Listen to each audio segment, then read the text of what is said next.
live in an incredibly busy world. The pace of life is often frantic, our minds are always busy, and we're always doing something. So with that in mind, I'd like you just to take a moment to think, when did you last take any time to do nothing? Just 10 minutes, undisturbed. And when I say nothing, I do mean nothing. So that's no emailing, texting, no internet, no TV, no chatting, no eating, no reading. Not even sitting there reminiscing about the past or planning for the future. Simply doing nothing. I see a lot of very blank faces. My thinking is probably have to go a long way back. And this is an extraordinary thing, right? We're talking about our mind. The mind, our most valuable and precious resource through which we experience every single moment of our life. The mind that we rely upon to be happy, content, emotionally stable as individuals, and at the same time to be kind and thoughtful and considerate in our relationships with others. This is the same mind that we depend upon to be focused, creative, spontaneous, and to perform at our very best in everything that we do. And yet, we don't take any time out to look after it. In fact, we spend more time looking after our cars, our clothes, and our hair than we... Okay, maybe not our hair, but you see where I'm going. The result, of course, is that we get stressed.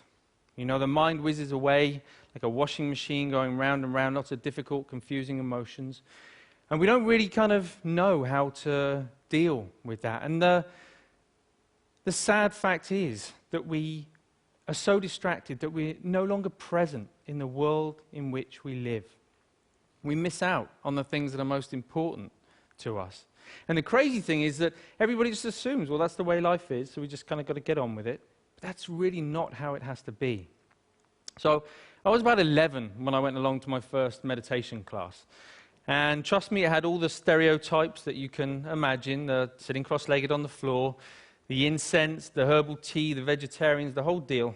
But my mum was going, and I was intrigued, so I went along with her. I'd also seen a few kung fu movies, and secretly I kind of thought I might be able to learn how to fly, but I was very young at the time, you know. Now, as I was there, you know, I guess like a lot of people, I assumed that it was just an aspirin for the mind. You get stressed, you do some meditation. I hadn't really thought that it could be sort of preventative in nature. Until I was about sort of 20, when a number of things happened in my life in quite quick succession. Really serious things which just flipped my life upside down, and all of a sudden I was inundated with thoughts, inundated with difficult emotions that I didn't know how to cope with. Every time I sort of pushed one down, another one would just sort of pop back up again. It was a really very stressful time. I guess we all deal with stress in different ways. Some people will bury themselves in work, grateful for the distraction.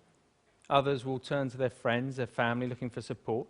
Some people hit the bottle, start taking medication. My own way of dealing with it was to become a monk. So I quit my degree, I headed off to the Himalayas, I became a monk, and I started studying meditation. People often ask me, you know, what I learned from that time. Well, obviously it changed things, you know. Let's face it, becoming a celibate monk is going to change a number of things. But it was more than that. You know, it taught me, it gave me a greater appreciation and understanding for the present moment. By that, I mean not being lost in thought, not being distracted, not being overwhelmed by difficult emotions, but instead learning how to be in the here and now, how to be mindful, how to be present. I think the present moment is so underrated. It sounds so ordinary, and yet we spend so little time in the present moment that it's anything but ordinary. There was a research paper that came out of Harvard just recently that said on average our minds are lost in thought almost 47% of the time. 47%. At the same time, this sort of constant mind wandering is also a direct cause of unhappiness. Now, we're not here for that long anyway, but to spend almost half of our life lost in thought and potentially quite unhappy, I don't know, it kind of seems tragic, actually, especially when there's something we can do about it. When there's a positive, practical, achievable, scientifically proven technique which allows our mind to be more healthy, to be more mindful, and less distracted. And the beauty of it is that even though it kind of need only take about 10 minutes a day, it impacts our entire life. But we need to know how to do it. We need an exercise, we need a framework to learn how to be more mindful. That's essentially what meditation is. It's familiarizing ourselves with the present moment. But we also need to know how to approach it in the right way to get the best from it. And that's what these are for, in case you've been wondering. Because most people assume that meditation is all about sort of stopping thoughts, getting rid of emotions, somehow controlling the mind. But actually it's quite different from that. It's more about sort of stepping back, sort of seeing the thought clearly, witnessing it coming and going, emotions coming and going without judgment, but with a relaxed, focused mind.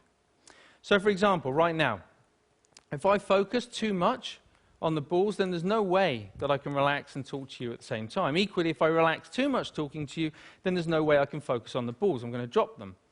Now in life and in meditation, there'll be times when the focus becomes a little bit too intense and life starts to feel a bit like this. It's a very uncomfortable way to live life when we get this tight and stressed.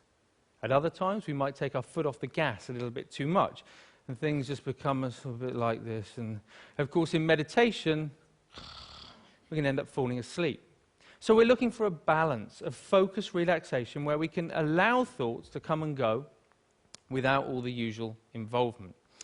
Now, what usually happens when we're learning to be mindful is that we get distracted by a thought. Let's say this is an anxious thought.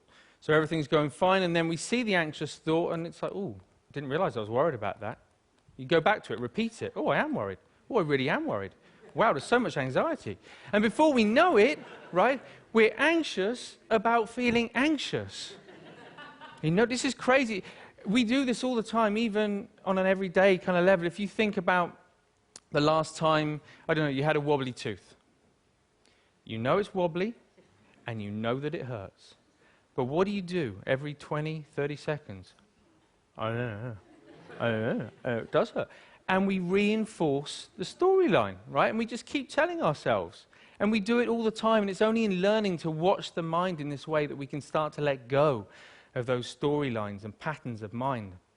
But when you sit down and you watch the mind in this way, you might see many different patterns. You might find a mind that's really sort of restless and the whole time. You know, don't be surprised if you feel a bit agitated in your body when you sit down to do nothing and your mind feels like that. You might find a mind that's very sort of dull and boring and it's just almost mechanical. It just sort of seems to, it's as if you're just sort of getting up, going to work, eat, sleep, get up. Or it might just be that one little nagging thought that just goes round and round and round to your mind. Whatever it is, meditation offers the opportunity, the potential to step back and to get a different perspective, to see that things aren't always as they appear. You know, we can't change every little thing that happens to us in life, but we can change the way that we experience it. That's the potential of meditation, of mindfulness. You don't have to burn any incense, and you definitely don't have to sit on the floor. All you need to do is to take 10 minutes out a day to step back, to familiarize yourself with the present moment so that you get to experience a greater sense of focus, calm, and clarity in your life. Thank you very much. Thank you.